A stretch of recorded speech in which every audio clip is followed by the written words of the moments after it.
오늘은 사도행전 우리 8장에 나오는 우리 집사 빌립을 통해서 전도를 받은 두 인물을 좀 대조해 보면서 우리가 예수님을 믿는 데 있어서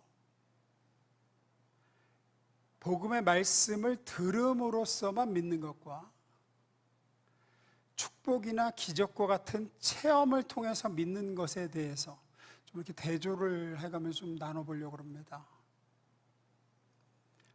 내용이 꽤 됩니다. 내용이 꽤 돼요. 미리 마음의 준비를 하시고 들으시면 좋겠어요. 목소리가 이상하게 좀 잘 안 돌아와요. 누가 보면은 무슨 부흥사인 줄 아는데 제가 원래 이런 목소리가 아닌데 이게 잘 안 돌아오네요. 하여튼 좀 죄송합니다. 감안하고 좀 들어주시고. 하여튼 바로 본론으로 좀 들어가겠습니다. 첫 번째 케이스 보겠습니다. 읽어봅니다. 시작.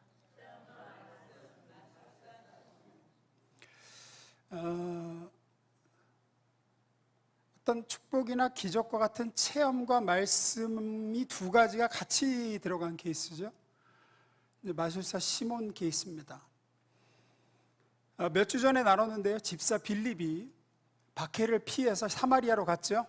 거기서 큰 기적을 행해서 막 장애인들을 고치고 그래서 귀신이 떠나가고 그래서 많은 사람들이 예수를 믿게 됐습니다. 그 중에 마술사 시몬이라는 사람이 등장합니다. 사마리아 성에 살고 있던. 말씀을 봅니다. 사도행전 8장 9절부터 11절입니다. 그 성에 시몬이라는 사람이 전부터 있어 마술을 행하여 사마리아 백성을 놀라게 하며 자칭 큰 자라 하니 낮은 사람부터 높은 사람까지 다 따르며 이르되 이 사람은 크다 일컫는 하나님의 능력이라 하더라. 오랫동안 그 마술에 놀랐으므로 그들이 따르더니, 그러니까 영향력이 꽤 있던 사람이고 어떤 신비한 능력을 행하던 사람이었던 것 같습니다. 근데 여기서 이 마술사 시몬의 등장은 그저 이런 사람이 있었다는 것 때문에 성경에 기록되지 않습니다. 그것 이상으로 우리가 놓쳐서는 안 된 뭔가가 있기 때문에 등장하는 거예요. 계속 봅니다. 12절 13절입니다. 읽습니다. 시작.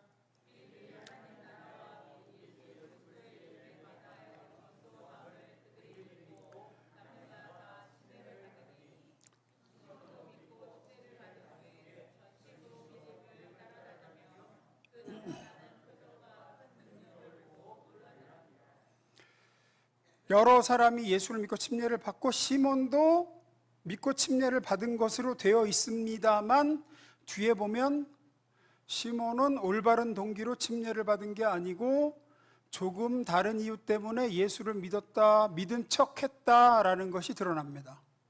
18절 19절입니다. 시몬이 사도들의 안수로 성령 받는 것을 보고 돈을 들여 이르되 이 권능을 내게도 주어 누구든지 내가 안수하는 사람은 성령을 받게 하여 주소서 하니. 여기서 시몬이 어떤 사람이고 어떤 생각과 동기에서 예수를 믿겠다고 그랬었는가 하는 것이 드러나죠.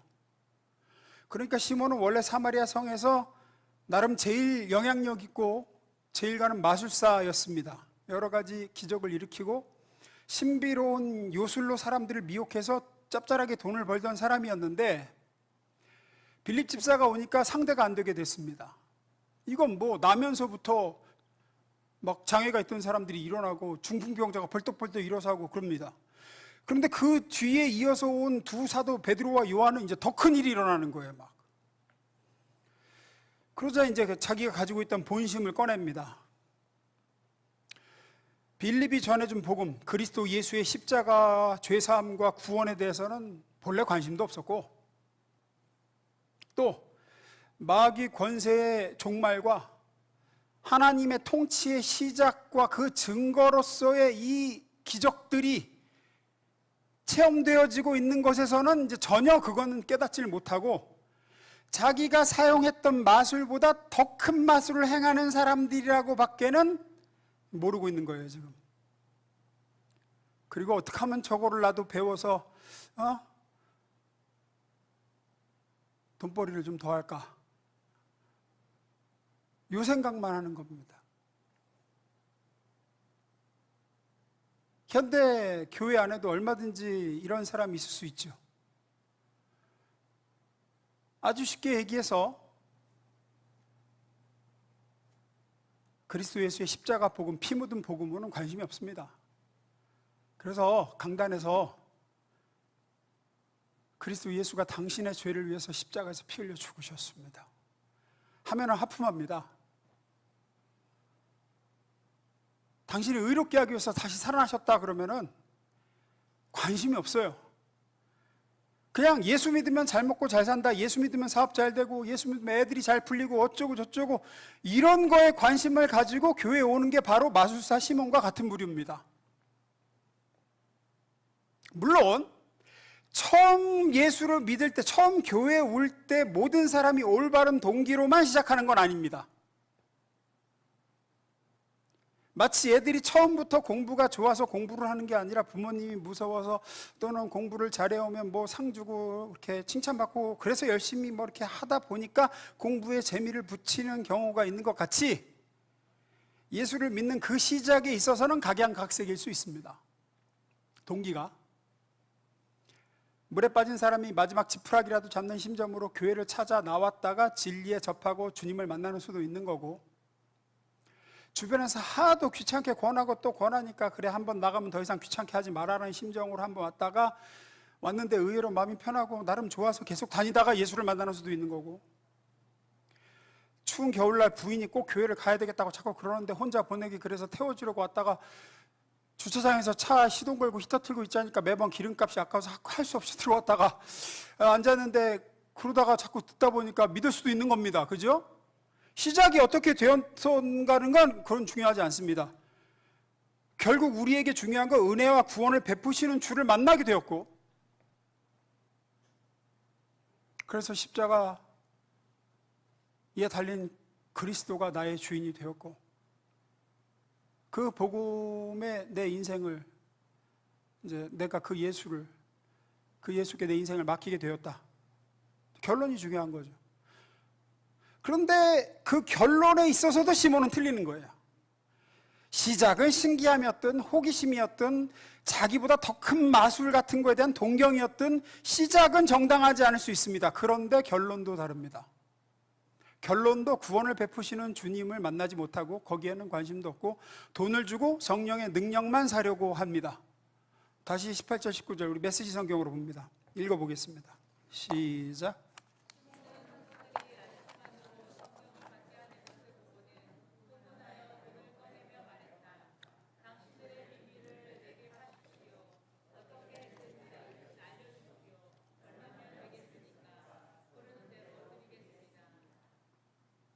이렇게 나가는 거죠. 바로 여기에 오늘 사도행전 8장이 우리에게 지적해주고 있는 우리가 알아야 될 중요한 진리가 있습니다. 뭐냐? 두 번째 봅니다. 읽습니다. 시작. 체험만으로는 믿음을 만들어내지 못한다는 겁니다. 하나님의 말씀과 그 내용과 영원한 약속이 평범하게 복음의 말씀으로만 증거된 것과 어떤 축복과 기적의 체험과 함께 증거된 것, 잘 들으세요. 복음의 말씀이, 하나님의 약속의 그리스도의 십자가 복음의 말씀이 복음의 말씀으로만 평범하게 증거된 것과 그 복음이 어떤 기적과 체험과 어떤 그 사람이 원하는 축복과 같이 증거된 것과 어느 쪽이 더 효과가 있을 거라고 생각하세요? 당연히 후자죠. 그죠? 당연한 거예요. 그거는 체험과 함께 증거되는 것이 분명히 효과가 더 큽니다. 그냥 그저 평범한 사람이 와서 평범하게 복음의 내용을 이야기해 주는 것과 그 사람이 만일 우리 집에 와서 기도해서 우리 집에 있는 병자를 일으키고 말이야, 또 기도해서 그 집에 지금 당면한 큰 경제적인 문제를 단박에 해결해 줬어요. 기도해서. 그렇게 하는 쪽이 훨씬 효과가 있는 것은 자명한 일입니다. 그런데 여기 아주 하나의 미묘한 함정이 하나 있습니다. 예를 들면 이렇게 생각해 보십시오. 안 믿는 사람이 있습니다. 제가 그분 집에 가서 조금 전에 얘기한 것 같이 그 가정에 오랫동안 병을 앓고 있는 그 집 애가 있는데 그 집 애를 기도해서 당장 일으켰습니다. 또 기도해서 또 다른 그 집 첫째 아이의 취직 문제도 해결됐어요. 기도했는데 전화가 와. 내일 출근하라고 막. 그리고 예수의 복음을 전했어요.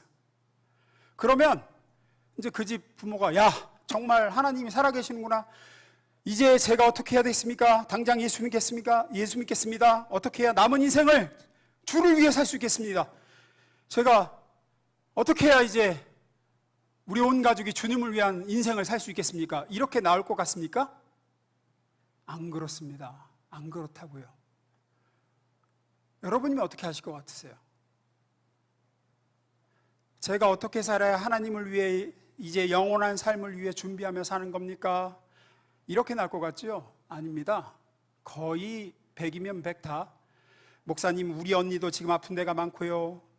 우리 남편 지금 사업 어려운데 그건 어떻게 해야 풀릴까요? 그 계약 지금 해야 될까요? 말아야 될까요? 이번 주 어떤 주식 살까요? 이런 식으로 나올 가능성이 더 큽니다. 기적은 분명히 우리로 하여금 무한한 신뢰감을 갖게 하고 기대를 갖게 합니다. 그건 분명합니다.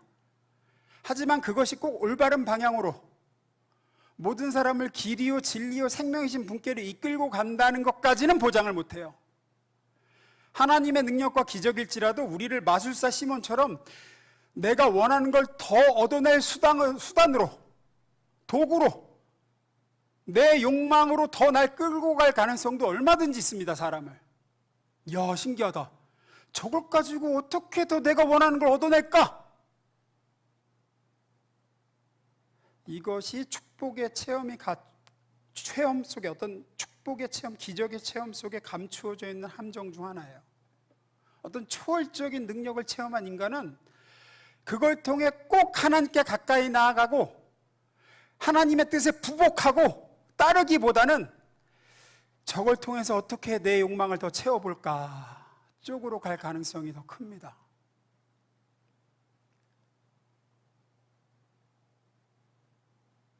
시몬이 그런 대표적인 인물로 성경에 기록되어 있는 거예요. 이 빌립 집사가 일으킨 능력의 기적의 체험을 보고 두 사도가 한 일을 보고 아, 하나님이 계시구나. 다른 세상이 있구나. 나는 그럼 그 다른 세상을 위해서 뭘 해야 될까? 하는 게 아니라 야, 나는 이 방법을 써서 여태껏 시시하게 1, 200 갖고 놀았는데 이제 저 성령이라는 걸 받아서 저 능력을 배워서 이제 억대로 좀 놀아보자. 욕심의 스케일이 바뀌었지 인생의 목표가 바뀐 게 아니었다고요.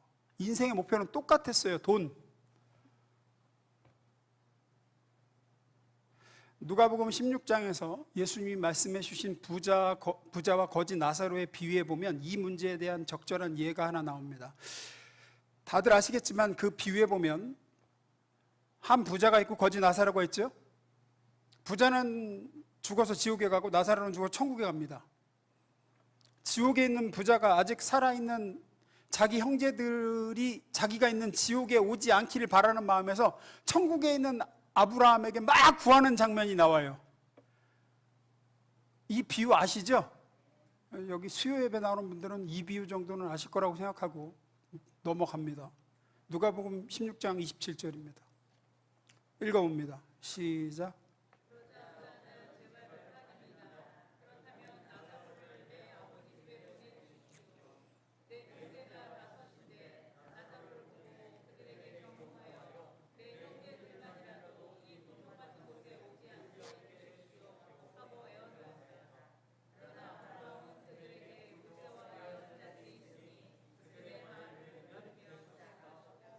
잘 보세요. 아브라함이 말하죠.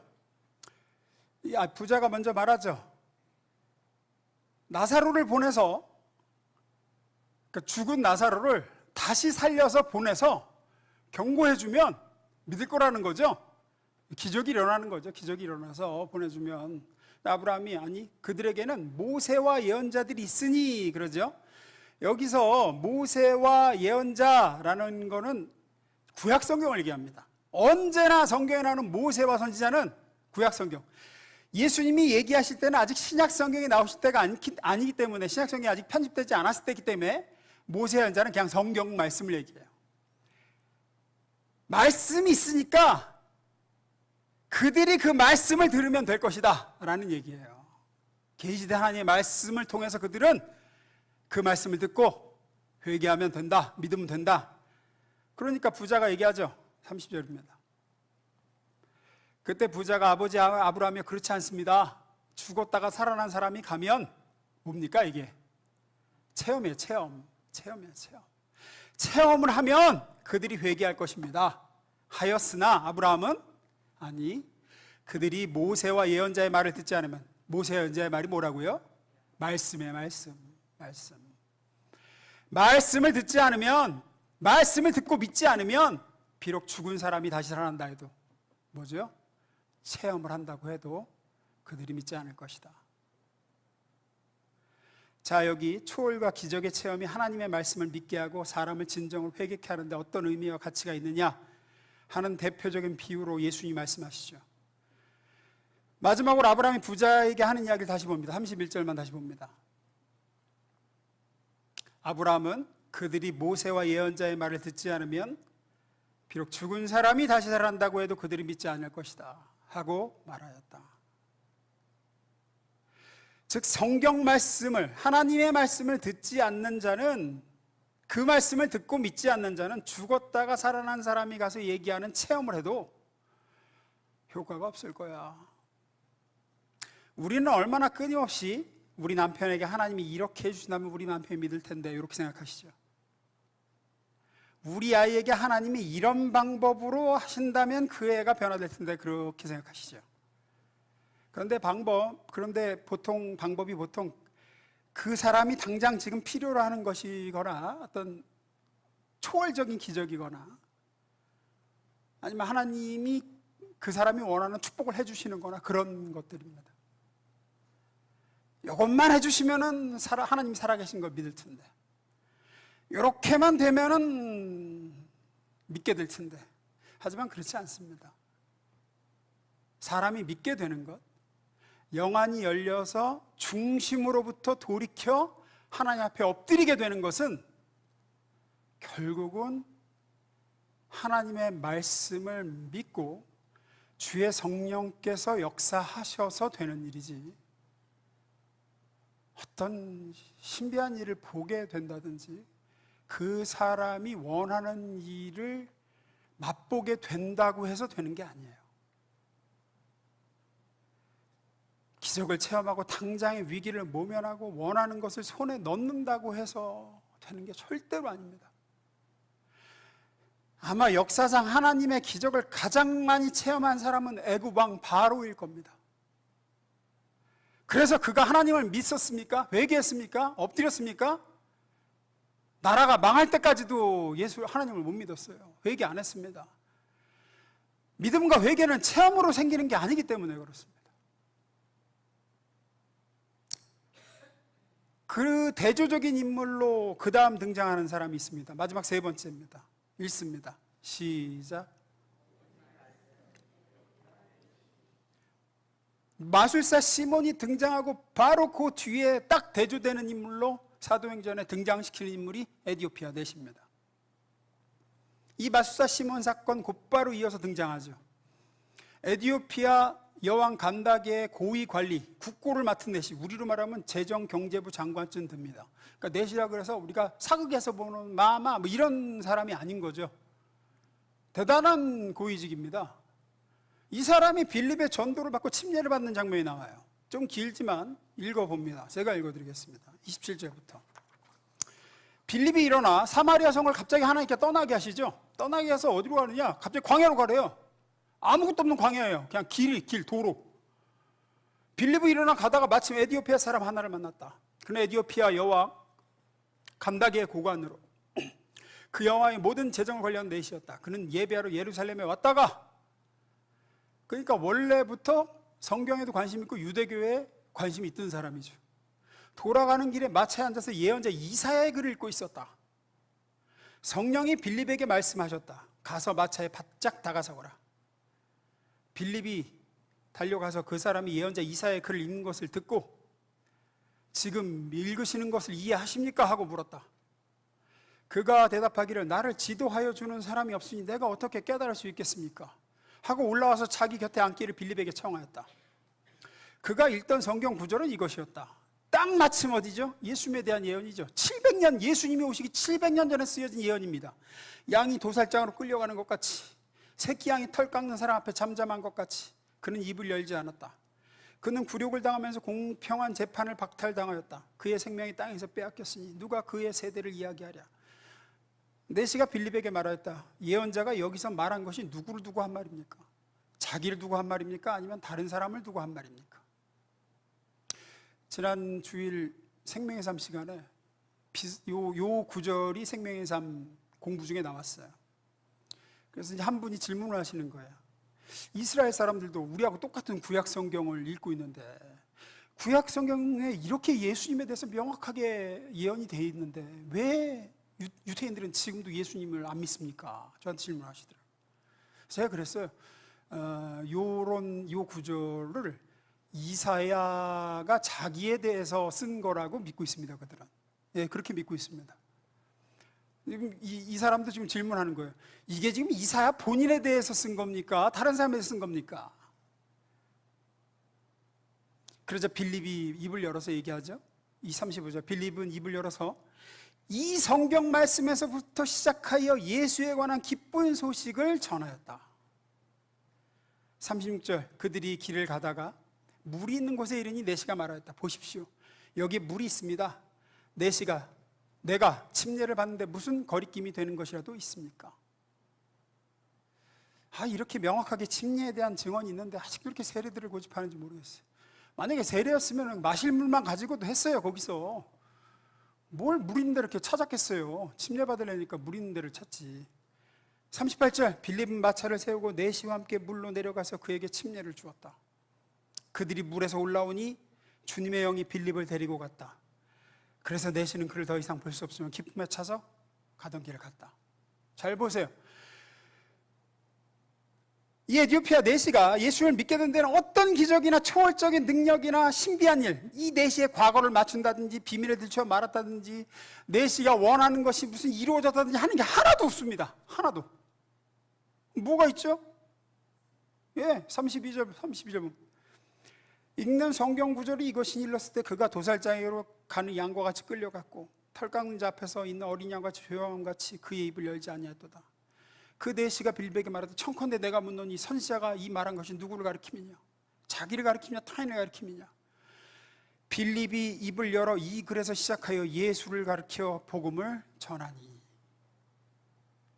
그저 이사야서에 예언되어져 있는 예수님에 관한 말씀을 시작으로 복음의 말씀을 담담히 전했고 그 말씀을 듣고 있던 에티오피아 내시는 들은 말씀을 믿고 회개했습니다. 그리고 자신의 믿음과 회개에 대한 외적 고백으로 자신이 그리스도와 연합된 존재이며 그리스도의 십자가의 피로 죄사함 받고 그리스도와 함께 죽고 이제는 다시 살아났다는 고백으로 침례를 받죠. 따라서 우리가 착각해서는 안 됩니다. 말씀만으로는 부족하다. 저 사람을 믿게 하기 위해서는 뭔가 필요한 걸 채워줘야 돼. 그래야 말씀도 들어가는 거지. 복음 플러스 뭐가 있어야 회개가 일어나는 거지. 저 사람은 너무 뭔가 견고해서 말씀만 가지고는 안 되니까 신비한 역에 이게 있어야지. 아닙니다. 물론 보조 교제로 시청각 교제로 하나님이 필요하시면 체험이라는 수단을 하나님이 동원하실 수는 있습니다. 동원하실 수는 있어요. 그래서 주일에도 잠깐 말씀드리겠지만 우리가 어떤 사람이 신비한 체험을 통해서 하나님의 부르심을 받았다는 걸 부러워하실 게 아니에요. 우리가 사도 바울이 다메섹에서 큰 빛을 보고 예수님을 만나게 되고 믿게 되잖아요. 그래서 우리가 사도 바울은 얼마나 위대하면 하나님이 예수님이 특별히 이렇게 스카웃을 하는구나, 이런 신비한 체험을 통해서. 사실은 아닌 거예요. 나는 그냥 복음을 듣고 믿었고 누군가는 그렇게 엄청난 체험을 당해서 믿었다. 누가 더 나은 걸까요? 복음 듣고 믿은 게 훨씬 나은 겁니다. 왠지 아세요? 선생님이 칠판에다가 3 더하기 5는 8 이렇게 써서 못 알아듣는 애는 어떻게 할까요? 손가락으로 잘 봐 3개 5개 더했어 몇 개야? 이렇게 한단 말이에요. 숫자 보고 못 알아듣는 애한텐 그것도 못 알아들으면 이제 사과 꺼내는 거야. 사과 3개, 자, 3개. 말씀으로 못 알아들으면 그러면 이제 꿈으로 보여주시고, 꿈으로도 안 되면 자동차 사고가 나는 거고, 자동차 사고가 안 나면 이제 어디 부러지는 거고, 사도바처럼 눈이 머는 거고, 그런 게 무슨 고차원적인 게 아니란 말씀이에요. 하나님이 보조교제, 시청각교제까지 동원하실 정도가 됐다는 건 그냥 말씀으로는 안 되는 지경이란 얘기인 겁니다. 어떻게 보면. 어쨌든 보조교제, 시청각교제로 하나님이 필요하시면 체험이라는 걸, 그런 보조교제를 끌어다가 복음이라는 본교제와 같이 쓰실 수 있지만 절대로 축복이나 기적의 체험 그 자체로 믿음을 만들어낼 수는 없습니다. 성경은 분명하게 말씀하시고 있죠. 로마서 10장 17절 우리가 잘 아는 말씀입니다. 읽습니다. 시작.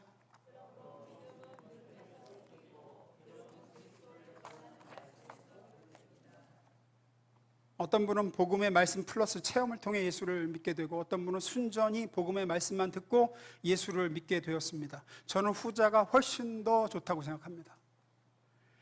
예수님도 부활하신 예수님을 만나보고서야 믿는 도마에게 그렇게 말씀하시죠. 요한복음 20장 29절 예수께서 이르시되 너는 나를 본고로 믿느냐? 보지 못하고 믿는 자들은 복되도다. 이유는 이렇습니다. 이야기하고 마치겠습니다. 아브라함을 보겠습니다. 히브리서 11장 8절 믿음으로 아브라함은 부르심을 받았을 때 순종하여 장래 유업으로 받을 땅에 나아갈새 갈 바를 알지 못하고 나아갔습니다. 믿음의 본질이 그렇기 때문에 그렇습니다. 믿음의 본질은 하나님의 약속인 말씀만 붙들고 믿습니다 하는 게 믿음의 본질이지, 뭔가 체험을 하고 뭔가 보여지고 뭔가 원하는 걸 손에 얻고 그 다음에 아 그렇군요 하고 믿는 건 벌써 믿음이 희석된 상태인 겁니다. 하나님이 기뻐하시는 믿음은 그저 약속 붙들고 그저 계시된 하나님의 말씀이 그렇다고 하면 그런 줄로 아는 걸 하나님은 기뻐하시기 때문에 그래요. 하나님께서 아브라함에게 약속한 땅을 주시면서 내 본토 친척 아비집을 떠나라 합니다. 갈 바를 알지 못하고 인도함 받아서 갔다고 성경에 기록하고 있습니다. 우리가 예를 들어서 여러분이 직장을 옮깁니다. 옮길 때 일단 사표부터 내고 봅니까? 옮길 직장을 물색해 놓고 사표를 내겠습니까? 대부분 후자입니다. 그죠? 이사를 갈 때 일단 집부터 비워 놓고 봅니까? 아니면 이사 갈 집을 마련해놓고 집을 비워줍니까? 당연히 이사 갈 집을 마련해놓고 집을 비우죠. 근데 아브라함은 어떻게 했다는 겁니까? 전자였다는 거죠. 약속하신 복된 땅으로 가려고 무엇부터 걷어치우냐면 우선 사표부터 썼다는 겁니다. 집부터 비웠다는 겁니다. 그리고 어디가 있느냐면 히브리서 10장 9절 10절입니다. 읽습니다. 시작.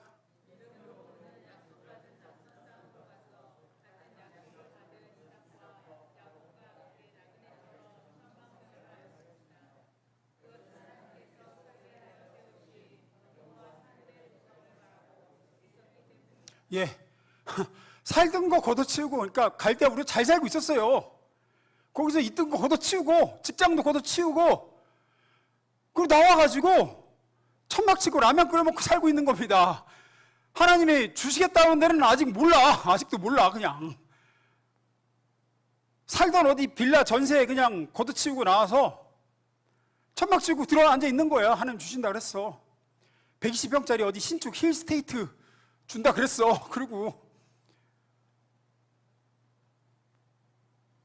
주변에서 그래요. 야, 너 빌라 어떡하고 그러고 있어?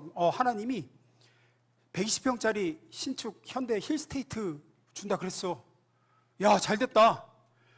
근데 텐트 치고 비 줄줄 새는 데서 컵라면 먹고 있는 거예요. 아니, 왜 계속 이러고 있어? 아, 지금 하나님이 강남 힐스테이트로 간다 그래서 그 가는 중이야. 그러고 말합니다.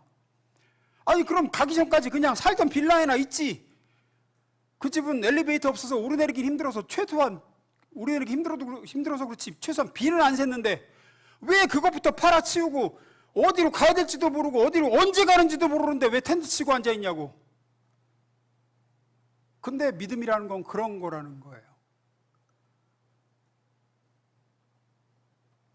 우리는 이렇게 생각하고 있는 겁니다. 하나님이 나에게 본토 친척 아비집을 떠나 내가 너에게 가라는 곳으로 가라. 나는 너에게 120평짜리 신축 힐스테이트 아파트 주겠다. 그러면 이제 우리 생각에는 몇 억짜리 이제 막 몇십억짜리 아파트를 준다고 그러셨으니까 이제 몇 억짜리 뭐 벤틀리나 마세라티 타고 갈 걸로 생각을 합니다. 하나님이 그렇게 좋은 데 준다 그러니까 가는 길도 엄청 좋은 차 태워서 보내주시겠지. 그래야 말이 되잖아요. 엄청 좋은 데를 보내주실 거면 가는 데도 좋은 차 타고 보내주시겠지. 그래야 말이 됩니다.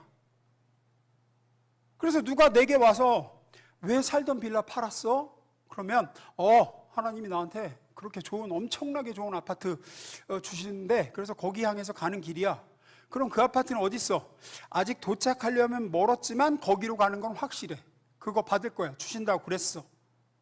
그러면 네가 그 아파트를 받는다는 보장, 그게 확실하다는 걸 뭘 보고 알아?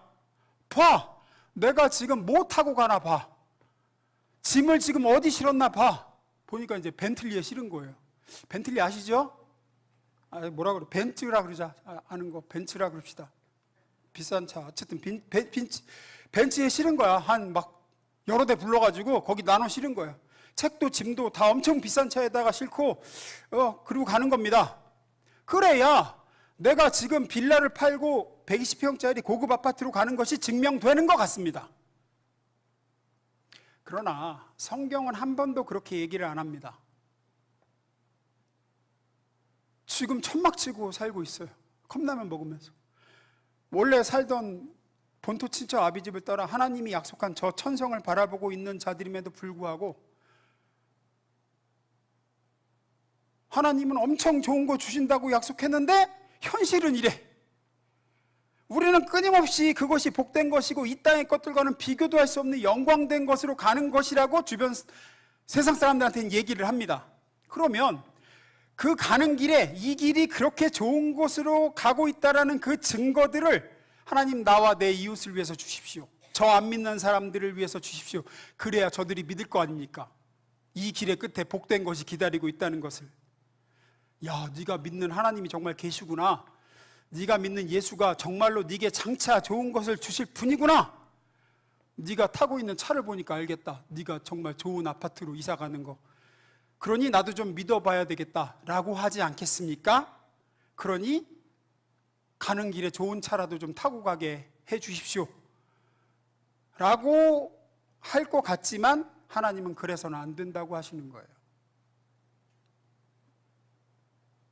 만일 우리가 이사를 하는데 벤틀리나 마세라티나 벤츠를 타고 이사를 가면 모든 사람이 우리를 쫓아옵니다. 그런데 그 사람들이 왜 쫓아오느냐 하면 우리가 가는 목적지, 하나님이 약속하신 그곳에 도달하기 위해서 우리한테 오는 게 아니라 눈에 보이는 고급 승용차만 보고 그거 가지려고 온다는 겁니다. 야, 이 사람들이 믿는 예수를 믿으면 나중에 무슨 아파트에 간다는데 그거는 관심 없어. 목적지는 관심 없고 빌라 대신에 당장 벤틀리가 생기고 벤츠가 생기고 마세라티가 생긴다는 겁니다. 그것으로만 쫓아온다는 거예요. 우리가 만약 예수를 믿어서 영원한 나라를 향하여 열심히 있고 주께서 우리에게 허락하신 은혜와 구원과 복음과 생명과 진리를 저들에게 나타내기 위해서 영원한 하나님의 나라를 나타내기 위해서 이 세상적인 어떤 형통함과 이 세상에서 가지고 있는 것으로 그 체험으로 그 증거를 보여주면 그것이 예수께서 계신 영원한 천국으로 시선을 모으게 하는 것이 아니라 예수로 인해서 얻게 된 이 세상 것들, 예수로 인해서 내가 이 세상에서 받은 것들이 그들에게 유일한 목표로 보여요. 아, 예수 믿으니까 저렇게 병 낫는구나. 예수 믿으니까 저렇게 돈이 벌리는구나. 예수 믿으니까 이렇게 애들이 잘 되는구나. 성공하는구나. 그래서 우리도 예수 믿자.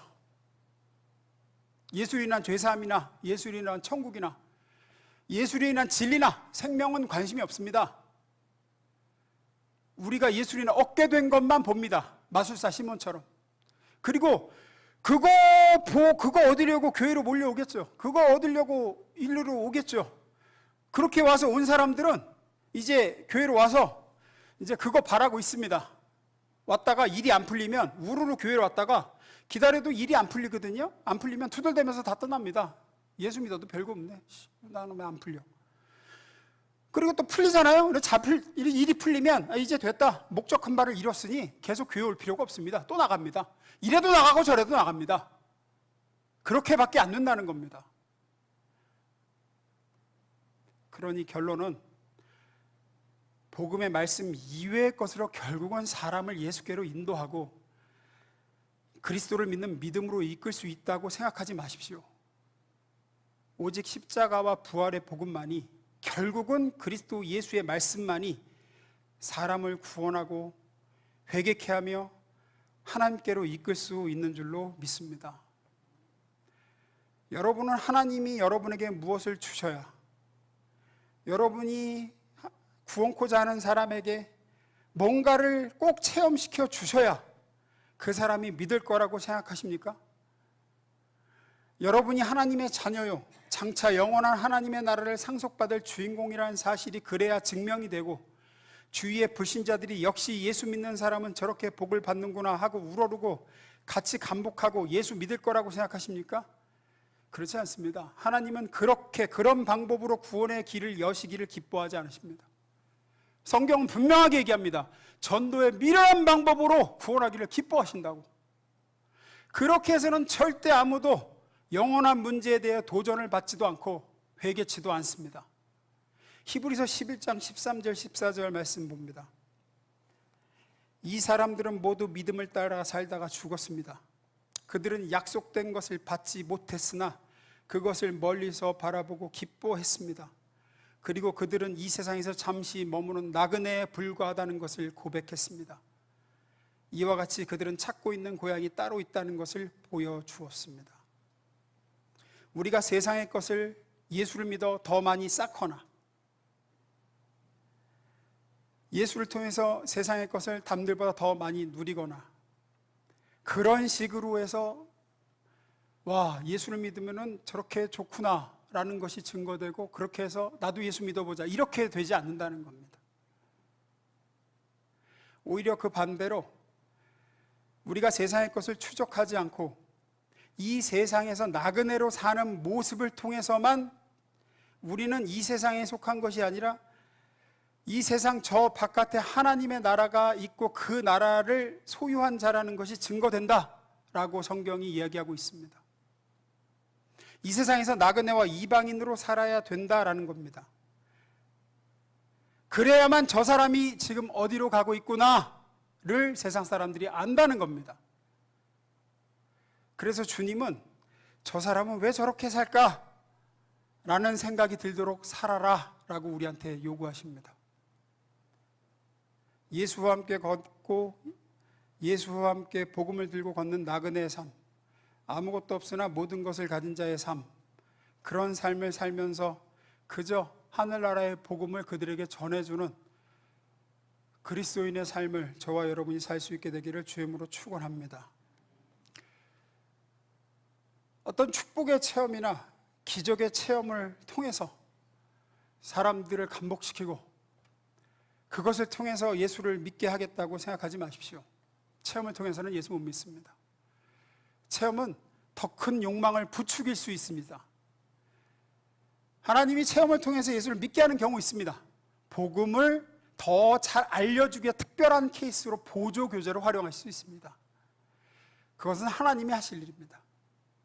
그래서 우리는 그리스도 예수의 복음을 담담히 증거하고 하나님이 우리에게 허락하신 삶을 저 천국을 바라보면서 증언하며 나그네의 삶을 걸어갈 때 하나님이 우리에게 허락하신 삶을 증거자의 삶을 살게 되는 줄로 믿습니다. 기도하겠습니다.